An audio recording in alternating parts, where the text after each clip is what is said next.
আসসালামু আলাইকুম প্রিয় দর্শক। রোববার পাকিস্তান আফগানিস্তানের বিভিন্ন সীমান্তবর্তী অঞ্চলের শহরগুলোতে হামলা চালিয়েছে।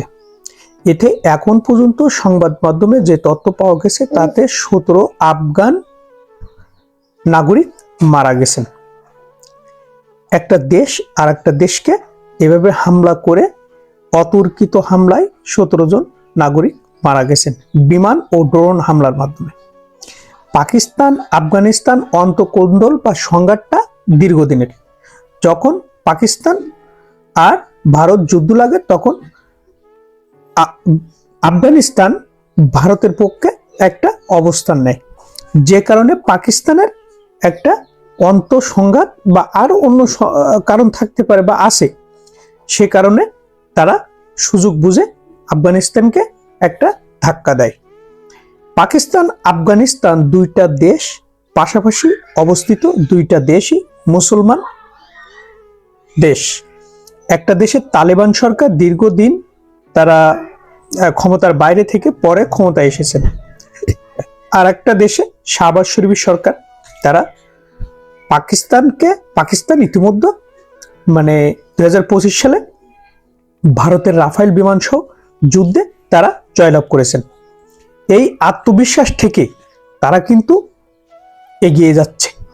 এখন পাকিস্তানের এই যে অতর্কিত হামলার বিষয়ে আফগান সরকার জরুরি বৈঠক ডাকে এবং এই বৈঠকে সিদ্ধান্ত হয় আফগানিস্তানের পক্ষ থেকে পাকিস্তানকে সমুচিত জবাব দেওয়া হবে। তবে কখন সেই জবাব দেওয়া হবে, কিভাবে দেওয়া হবে, এটা একমাত্র আফগান সরকারই সিদ্ধান্ত নেবেন। এর বাইরে আর কেউ কোনো সিদ্ধান্ত নিতে পারবেন না। যেহেতু পাকিস্তান তাদেরকে অতর্কিত বিমান ও ড্রোন হামলা চালিয়েছে, তারাও এর পাল্টা আক্রমণ করতে প্রস্তুত। এখানে বিষয় দেখুন, দুইটা দেশ মুসলিম প্রধান হয়েও কিভাবে সংঘাতে লিপ্ত হয়েছে। যদিও দুইটা দেশের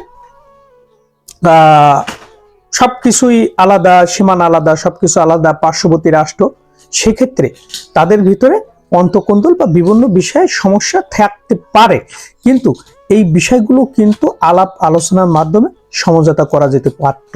কিন্তু এখন যে পরিস্থিতিতে দাঁড়িয়েছে, এখন দেখবেন ভারত এখানে একটা রাজনীতি করে যাবে। তাদের রাজনীতি পাকিস্তানকে কোণঠাসা করার জন্য যে সকল পদক্ষেপ নেওয়ার দরকার, আফগানকে যেভাবে সহযোগিতা করার দরকার, তারা কিন্তু সেই সহযোগিতা নিয়ে যাবে। তাহলে বিষয়টা কি দাঁড়ালো? মুসলিম রাষ্ট্র আর একটা মুসলিম রাষ্ট্রের সাথে সংঘাতে জড়িয়ে উভয়ে মুসলিম সৈন্য বা মুসলিম নাগরিক নিহত হওয়া, এটা খুবই দুর্ভাগ্যজনক। আমরা চাই এই পৃথিবীতে শান্তি বজায় থাকুক। শান্তিকে বজায় রাখতে সকলে আমরা এই যুদ্ধ বিরতির পক্ষে হা বলি, যুদ্ধকে না বলি।